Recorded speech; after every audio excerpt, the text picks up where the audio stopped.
Hi everyone, আগের ভিডিওতে দেখলেই যে রথের দিন আমরা দিদির বাড়ি গেছিলাম আর ওখান থেকে পুতুল বুড়ির সাথে খেলা করার পর আমি আর দিদি একটু বেরিয়েছিলাম বিকজ আজকে দিদি অ্যানিমালি স্ক্যান ছিল প্লাস ওর কিছু টেস্ট করার ছিল, তো সেই জন্যই আমরা বেরিয়ে গেছিলাম।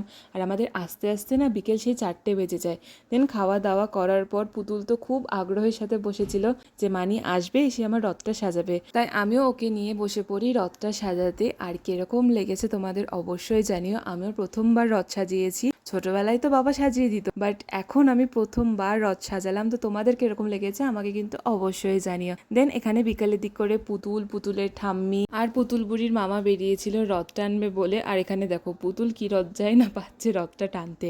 তো যাই হোক, দেন বিকালবেলায় আমরা রেডি হয়ে পড়ি বিকজ আমরা আজকে যাব রথের মেলাতে। আর এখানে পুতুল বুড়িকে দেখো, ওর ঘুমটা হয়নি বলে না একটু খিজলে আছে বাচ্চাটা। তো যাই হোক, রথের মেলায় তো চলে যায়, কিন্তু এবার যেভাবে ভিড়টা এক্সপেক্ট করেছিলাম সেভাবে সেরকম কিছুই ছিল না। মেলা তো বলতে কিছুই বসেনি, 2-4টে খাবারের দোকান, 1-2 মাটির পুতুলের দোকান আর এই লোহালক্করের দোকান।